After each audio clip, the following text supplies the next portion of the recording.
Jason Miller here from Videomaker.com with your heads-up comparison of the Sony a7S and their brand new Sony a7R Mark II. We have been inundated with questions about what camera should you get. Should you get the a7S or the a7R Mark II? Look at all these. Look at all these letters mixed in with scripts and random recycled stuff I found.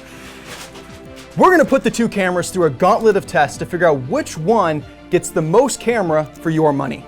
At first glance, both cameras are nearly identical, but side by side there are subtle differences. The a7R Mark II is slightly thicker, which is to be expected since it records 4K internally, and the a7S does not.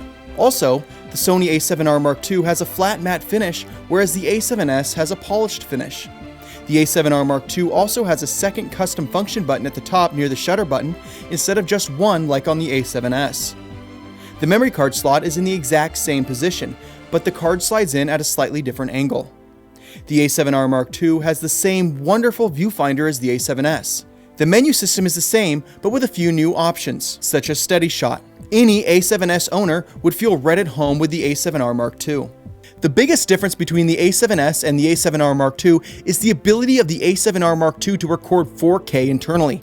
With the a7S, you need an external recorder just to get 4K. But since the a7R is more expensive, we will take the cost of the additional recorder into account when comparing the two. For the sake of this review, all tests will be shot on 4K, using a Video Devices PIX E5 monitor recorder to get 4K from the a7S. This comparison will also only encompass video recording, even though both cameras are still cameras.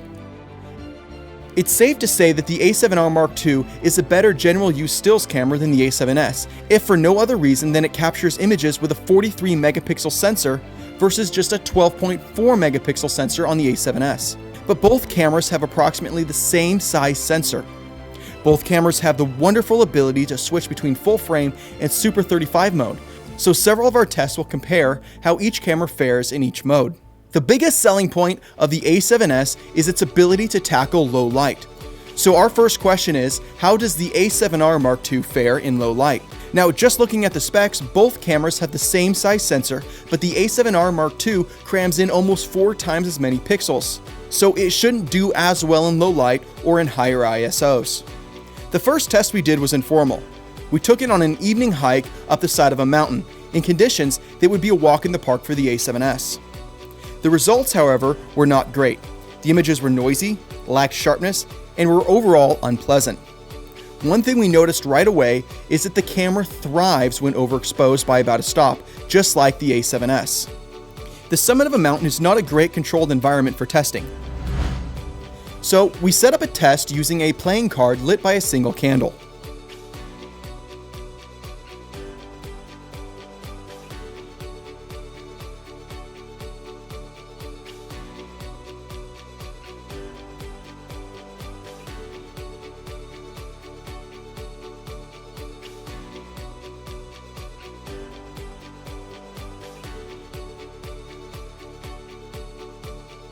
It should be no surprise that the a7S does a lot better in low light than the a7R Mark II.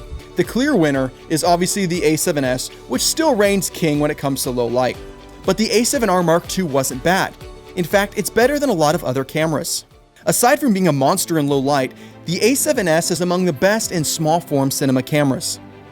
Using Slog, you can get around 14 stops dynamic range.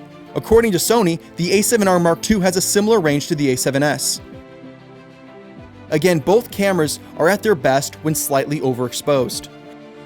The sensor does a great job retaining information that is usually lost in the highlights. Much of our footage was shot in areas of extreme brightness and shadows. Now let's look at sharpening. We actually turned the sharpening, what Sony calls detail, down all the way. What's impressive is both cameras are reasonably sharp, but neither one suffer from really dramatic moire. You can see up in the trees that it's sharp, it's crisp, but the detail is holding up really well. As you can see, the footage from the a7S and the a7R Mark II can be interchanged. In fact, we can't even tell the two apart. The biggest difference between the two cameras in regards to footage is that the native ISO and S-Log for the a7R Mark II is 800 instead of 3200 in the a7S. This is a huge difference. Shooting with S-Log with the a7S outside often meant we lost our depth of field. This change is really fantastic. Rolling shutter has been a problem for shooters for a really long time, but usually it's not a deal breaker. Let's see which of the two cameras holds up better. In crop mode, you can see the a7S does slightly better than the a7R Mark II. In full frame though, they both perform about the same. The differences are not extreme, and I doubt this will be a deciding factor for anyone. Let's see how the two cameras do in their focus speed and their focus tracking.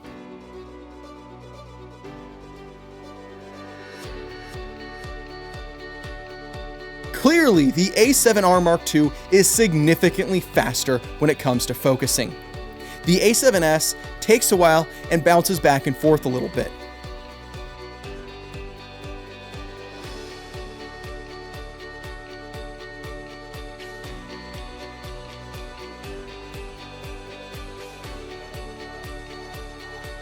Now, with focus tracking, the a7R Mark II also performs significantly better than the a7S. The a7S takes a really long time to adjust, and it's not smooth at all. An exciting new feature with the Sony a7R Mark II is something they call Steady Shot. Sony built a 5-axis image stabilization system into the sensor.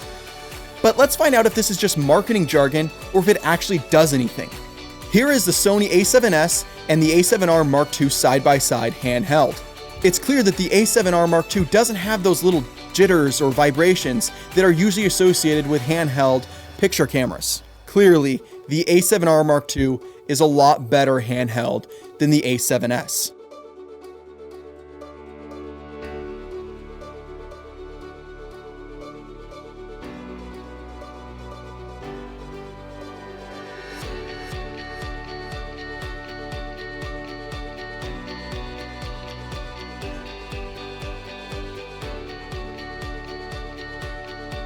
Now, I know you all want us to declare a winner, but winning kind of depends on what you're going to be using the camera for.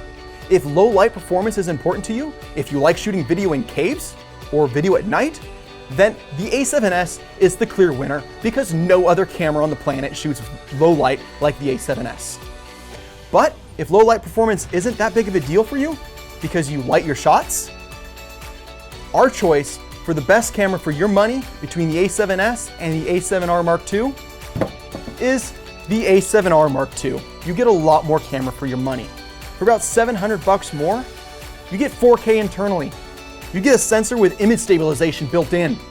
That's fantastic, okay? And your base ISO and S-Log is 800, not 3200. It's not ridiculous. Our winner is the Sony a7R Mark II. But what do you think? Answer in the comments below. I'm Jason Miller from Videomaker.com. Thanks for watching.